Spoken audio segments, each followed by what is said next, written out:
안녕하십니까?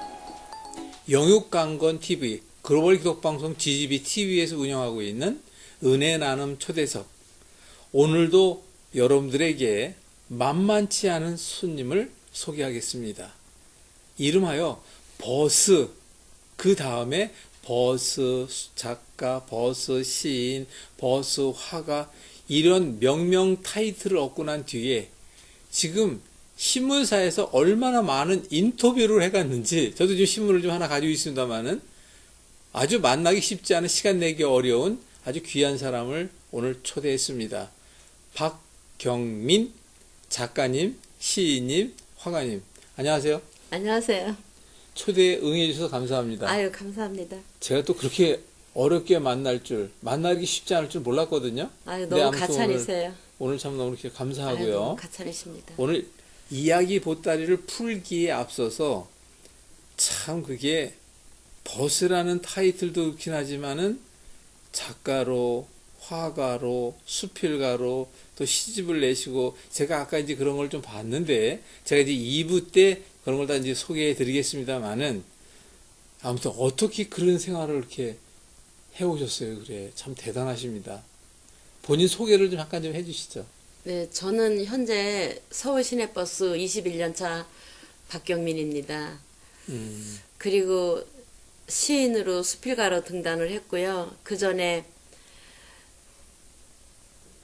한국 미술협회 회원이고 국전 작가입니다. 아, 그럼 뭐 어마어마한 타이틀을 가지고 계시네요. 아유, 양구에서 태어나셨다 그랬죠? 네, 네. 그럼 양구에서 초중고등학교 거기서 나오셨나요? 네. 그러면?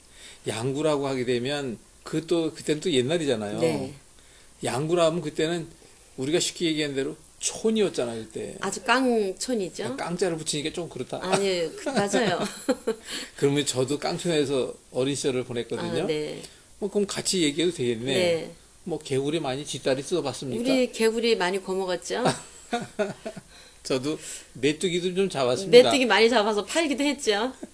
이야, 그런 데에서 지금 제가 보니까 우리 집사님 같은 경우에 좀 이렇게 좀 약간 터프한 면도 있고, 또 뭔가 이렇게 좀 하면 한다라고 하는 도전의식도 좀 있는 것 같고, 그런 게 좀 느껴져요. 어린 시절을 어떻게 보냈어요, 그래? 저는 좀 말강량이었었던 것 같아요. 네, 그리고 네, 막 네. 천방지축이고, 이렇게 조신하고 여성스러워야 되는데, 그러지는 않고, 그냥 막 이리 뛰고 저리 뛰고, 앞장서서 나가서 막 응원 단장도 하고, 여고 시절에.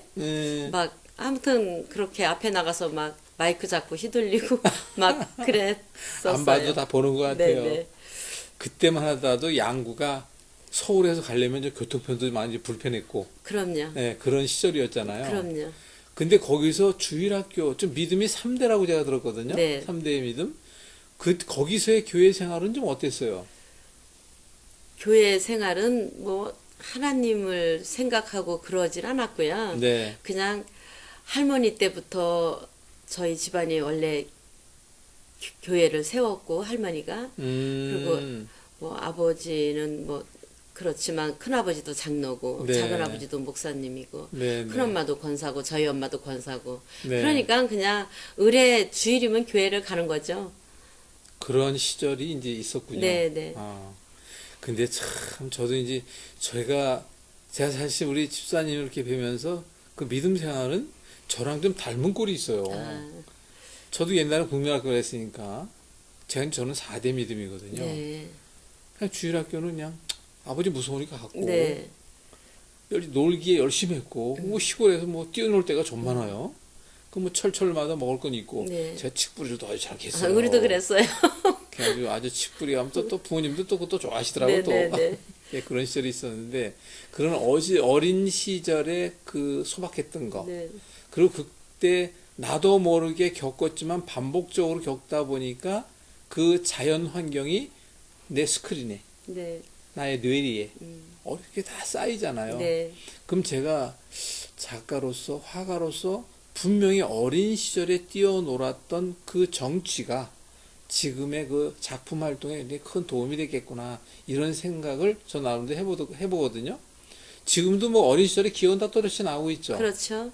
그 기억을 잘 간직하고 사세요. 네, 감사합니다. 그래야 더 젊어져. 네.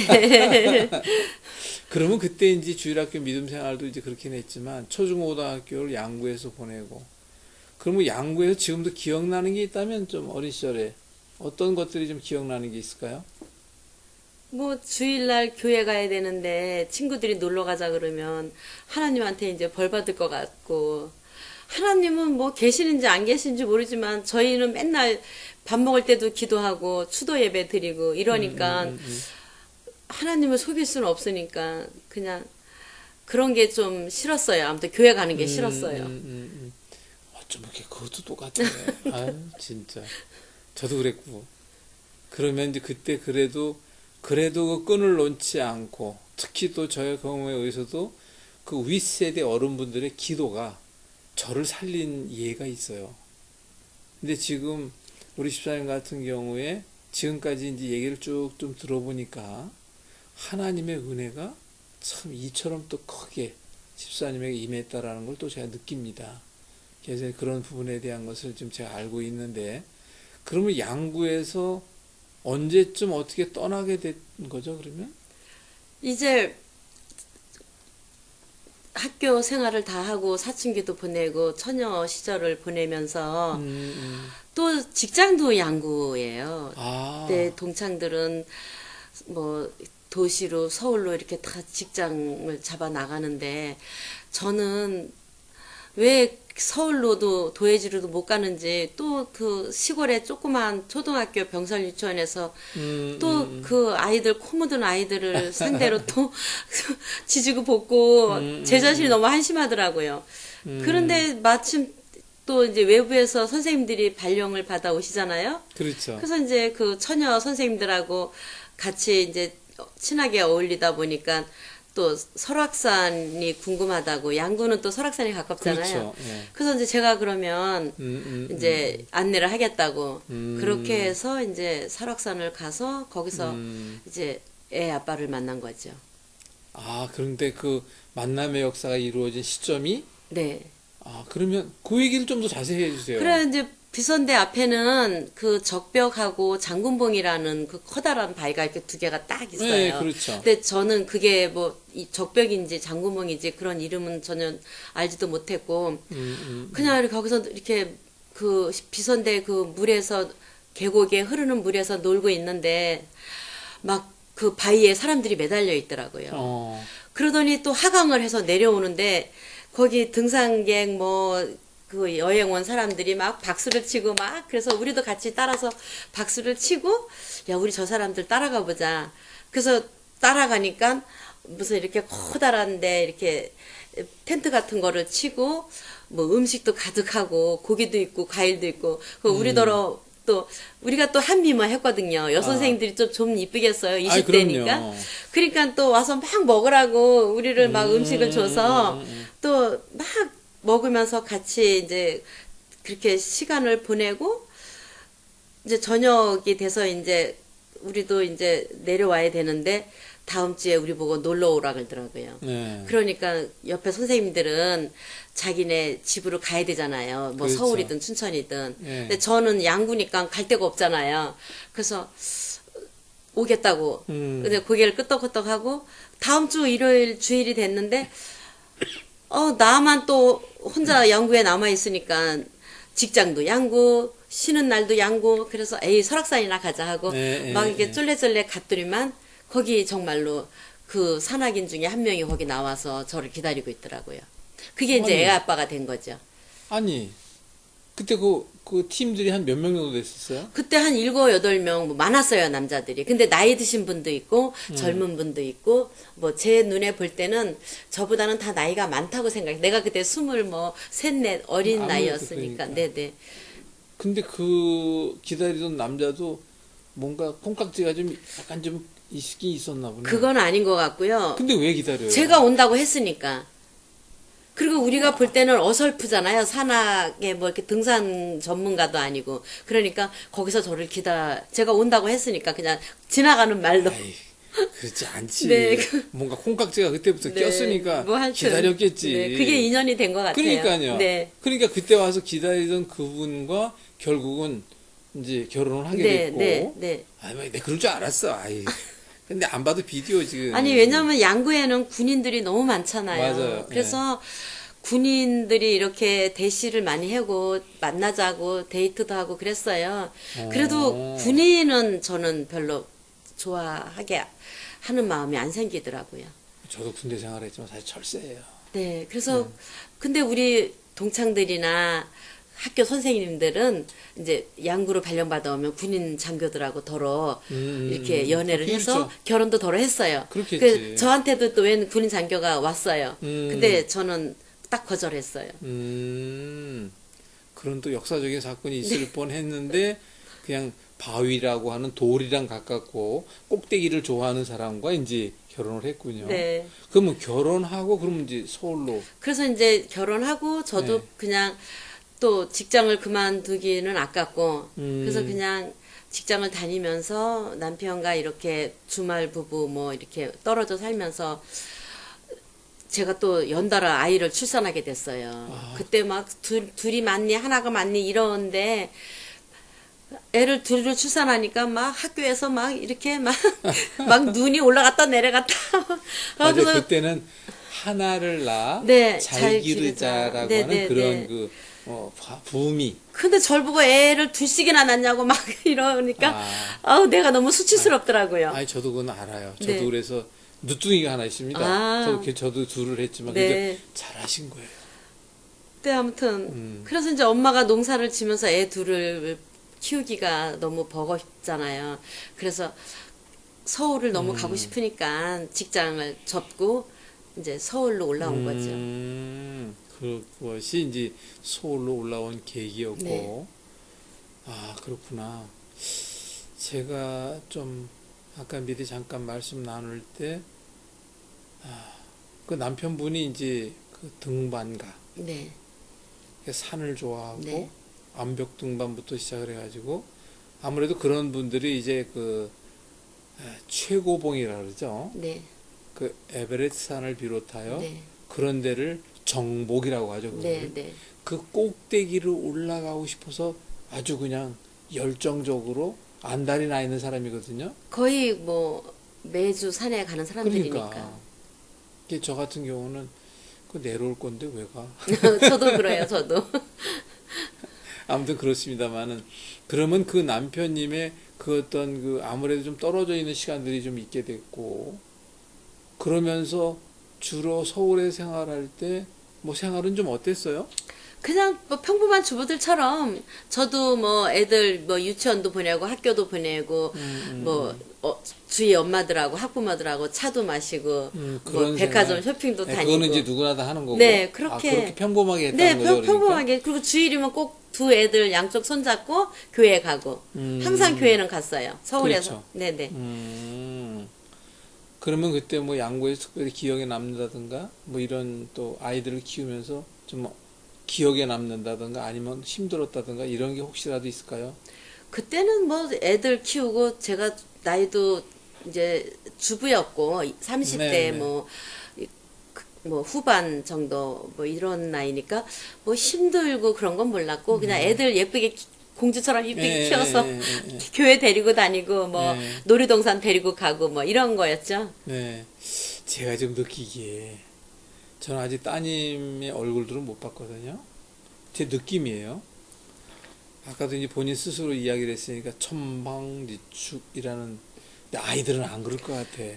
애들은 좀 아빠를 일찍 잃어서 그런지 좀 성숙했다고 해야 되나? 그렇죠. 좀 참해요, 우리 아이들이. 또 이제 또 엄마의 그 어떤 그 뒷바라지와 기도가 있었으니까 그 아이들이 지금 다 결혼했다면서요. 네, 결혼해서 제가 어제 손주를 봤어요. 아이고 뭐냐 네. 축하드립니다. 네. 그래서 이제 4대, 5대째 믿음이죠. 그렇죠. 이제 믿음이 내려갔죠. 네, 네. 그 믿음을 위해서 기도 많이 하시고 그래야죠. 또 이제 그 따님들이 건강해야 되니까. 그래야죠. 근데 두 따님을 잘 키우셨어요 보니까. 근데 이제 저는 애들 얘기만 하면 정말 울컥해요. 여느 엄마들처럼 이렇게 막 야자할 때 밤 10시, 11시에 아이들을 데려오고 그러잖아요, 엄마들이. 그렇죠. 예. 저는 이제 그때는 제가 이제 남편을 잃고 우리 애들이 고등학교 때 야자하고 그럴 때는 저는 이제 버스를 끌고 다녔어요.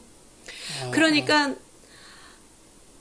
애들이 학교 앞에서 이렇게 엄마들이 이렇게 쫙 기다릴 때 기다리는데 엄마가 저는 없으니까. 그 학교를 버스를 끌고 지나를 가요. 그럴 때 이제 제가 마음이 아프고 밤에 늦게 학교에서 집에 잘 도착했는지 그런 게 이제 서울은 또 무섭잖아요. 그렇지, 아무래도. 네, 그러니까 이제 그런 게 항상 마음이 아팠고 엄마가 자상하게 이렇게 다 해주지 못하니까. 인도하지 못하니까 항상 네. 그게 마음에 걸렸고 애들한테는 제가 갑자기 버스 운전수가 되고 나니까 제 몸이 너무 힘들더라고요.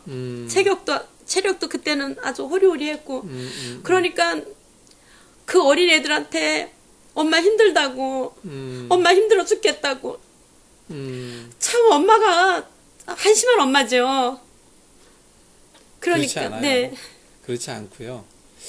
근데 지금 버스 얘기가 갑자기 튀어나왔잖아요. 네. 아까 제가 소개는 했지만, 근데 사실 그때만 하더라도 여자 운전 버스 기사는 거의 없었거든요.